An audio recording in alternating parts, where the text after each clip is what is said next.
Une adaptation de True Lies en série télé? Arnold Schwarzenegger doit se retourner dans sa tombe.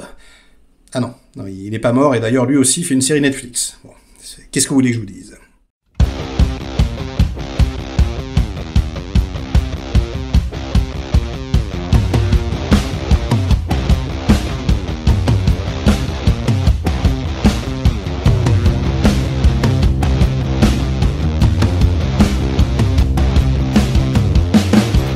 Salut les cinéphages, c'est Merej, et aujourd'hui, avant-première, je viens vous parler de l'adaptation en série télé du film de James Cameron de 1994, True Lies, avec Arnold Schwarzenegger, qui lui-même était un pseudo-remake, en tout cas une inspiration du film de Claude Zidi, La Totale, avec Thierry Lhermitte. Très bon film français d'ailleurs, très sympathique, et film de James Cameron mineur, mais quand même qui était censé être le penchant américain de 007, avec de très belles scènes d'action, etc.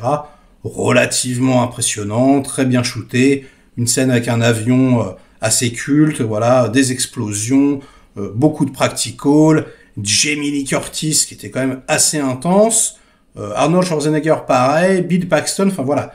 C'était quand même relativement amusant, relativement divertissant, et là, les petits amis, il ne reste rien.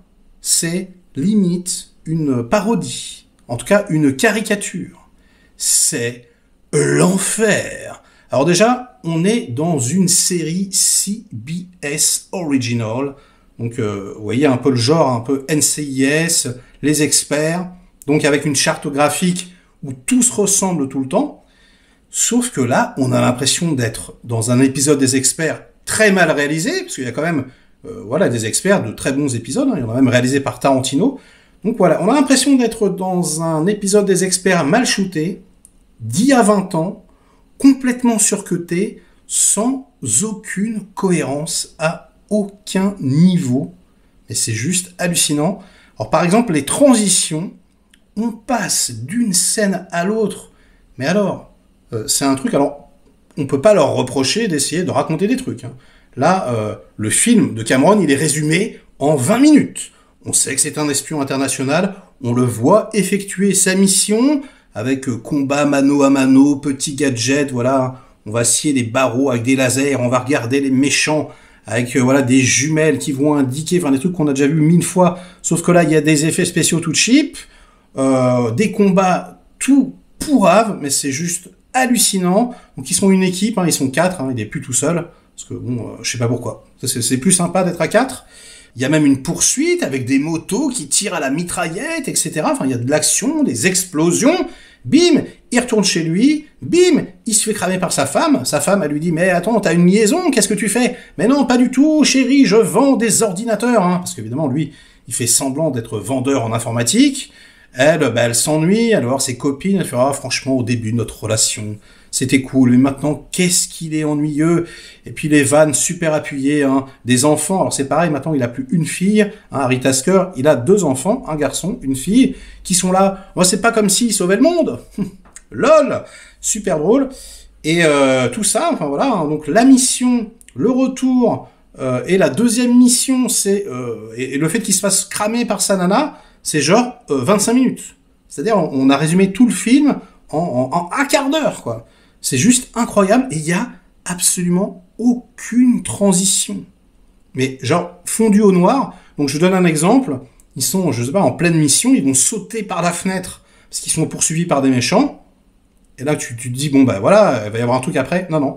Fondu au noir, et hop, ils ont fait 5000 km en avion, il est déjà chez lui. Et puis ensuite, boum, fondu au noir, hop, il va se retrouver à l'autre bout du monde. C'est pas exactement comme ça que ça se passe, hein, mais c'est pour vous donner l'idée.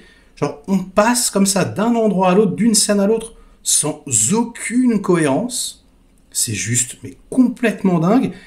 Les acteurs, ils sont complètement à la ramasse. Donc, Harry Tasker, c'est un certain Steve Howe, il est nul à chier, on dirait une huître. Sa femme, Ginger Gonzaga, elle est pas nulle, hein, voilà, mais il y a aucune alchimie entre les deux. En plus, son personnage est complètement ridicule. Genre, elle va devenir espionne également parce que, en bonne mère de famille, elle regarde les réseaux sociaux, elle regarde YouTube, elle sait comment on fait des clés de bras, des machins, elle sait parler basque et tout. C'est l'enfer. Il y a une scène à Paris, les enfants, c'est complètement ridicule. Alors ça le fait hein, très souvent, mais alors là, ils se sont vraiment pas foulés. C'est shooté aux États-Unis, hein, carrément, c'est pas grave. Donc ils arrivent avec des acteurs qui parlent absolument pas français ou très très mal. Bienvenue à l'hôtel des Champs-Élysées. Donc hôtel des Champs-Élysées, sauf que tu rentres dans l'hôtel, il y a un panorama, donc un panorama tout claqué, hein, c'est un poster où tu vois la tour Eiffel comme ça. Là, vous êtes à la Défense, alors vous êtes pas sur les champs, hein. C'est pas grave. Donc c'est que des trucs comme ça, hein, c'est complètement ridicule. Les combats, ils sont nuls à chier. Vraiment, c'est que des gros plans. Il y a aucune spatialisation, mais rien. C'est-à-dire, il y a rien. Mais que des gros plans, tout le temps. On n'aère jamais les choses. Les gunfights, les scènes d'action sont, mais cheapos plus. Vous savez que les petites étincelles, là, qu'on rajoute en effets spéciaux, là, je sais pas quel logiciel on fait ça. On ne croit à rien. Il y a absolument aucune violence. Il y a absolument aucune tension. Il y a absolument aucun enjeu dramatique. La vache. Ah, je m'attendais à quelque chose de mauvais, mais je m'attendais pas à une telle catastrophe. Là, c'est un réel massacre. Mais clairement, je comprends pas. Donc la série sera diffusée a priori sur Paramount+. Bon courage. Moi, je vous fiche mon billet que ce truc-là, ça dure pas plus d'une saison. Mais quoique, on n'est jamais à l'abri. Hein. C'est typiquement le genre de série, voilà, qui sera hors streaming, diffusé sur TF1 ou sur M6. Des trucs où ils t'enchaînent 2-3 épisodes. Voilà, et des séries où moi-même je comprends pas pourquoi elles existent. Vous savez, ces séries, ça fait 15 ans qu'elles existent, donc on verra bien. Moi, je mise sur 10 épisodes, la saison 1, et c'est tout. Parce que là, c'est pas possible. C'est l'angoisse.